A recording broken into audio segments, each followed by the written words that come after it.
आज ना दवाखान्यात जायचं होतं.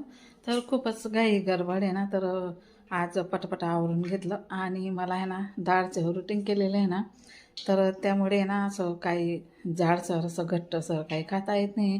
त्यासाठी अलसं खावं लागतं. त्यासाठी मी आहे ना इथं भगर बनवलेली आहे आणि असं पण भगर खायचं किती दिवसापासूनचं मन होत होतं.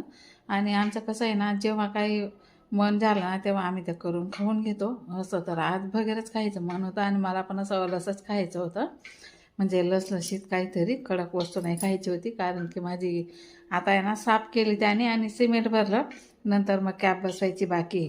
तर चला म्हटलं कशाला काही कडक वस्तू खाऊन परत अजून जास्त वाढवा करून घ्यायचा. त्यासाठी मी आहे ना मस्तपैकी इथं भगर बनवली. बघा भगरमध्ये आहे ना आज तर उपवास नाही आहे तरीसुद्धा बनवली.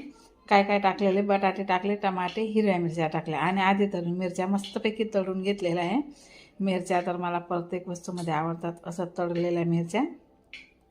साबुदाण्यासोबतसुद्धा, भगरसोबतसुद्धा, भगर आमटीसोबतसुद्धा, खिचडीसोबतसुद्धा अशा मला मिरच्या आवडतच असतात, म्हणून मी तळूनच घेते प्रत्येकदा. एक दोन पाहिजेच असते मला त्यासाठी. तर आता आहे ना इथं पाणी उकळायला आलेलं आहे, तर मी ना भगर घेतलेली आहे. आता भगर धुवून मी इथं टाकून देणार आहे.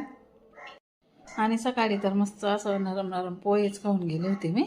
तर चला आता मस्तपैकी भगर धुवून टाकून देते. हे बघा आधी तर मीठ टाकते मी इथं. मीठ टाकून घेतलं. नंतर आता पाणी पण उकळ्यावर आलेलं आहे आपलं. आता भगर धुवून इथं मी टाकून देणार आहे. खूप छान लागते आणि खूप टेस्टी लागते. आणि याच्यामध्ये आहे ना शेंगदाणे पण नव्हते, शेंगदाणे पण टाकतात, पण शेंगदाणे तर होतेच नाही. त्यासाठी मी शेंगदाणे टाकलेले नाही आहे. आणि भगर बनवायला ना काहीसुद्धा वेळ लागत नाही. 5 मिनटामध्ये भगर तयार होते. फक्त पाणी जर उकळलेलं राहिलं ना, इकडे तिकडे उन्हातली फिरवली का भगर आपली तयार होऊन जाते.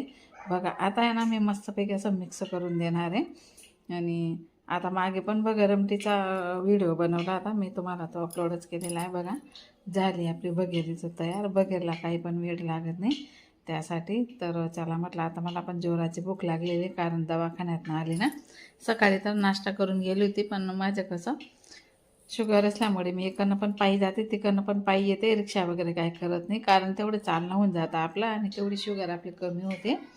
त्यासाठी मग चला आता आहे ना मी 2 प्लेटा भरते. एक अंशूसाठी, अंशूला पण भगर आवडते. ती पण म्हणली की मम्मी भगरच बनवा म्हणे, मला पण आवडते. तर चला कसा वाटला आजचा तुम्हाला मिनी ब्लॉग मला कमेंट करून नक्की सांगा. आणि खूप ताई मला सपोर्ट करत आहे, तर असंच हमेशा सपोर्ट करत राहा. आणि अशा प्रकारे 2 प्लेट आम्ही इथं भरून घेतलेलं आहे. आणि यांच्यासाठी तर अंशूने गिलक्याची भाजी आणि चपाती केली होती. त्यांचं झालेलं आहे जेवण. राखूला आता त्याचं डाएट चार्ज असतं. तर चला भेटू नेक्स्ट. Bye bye.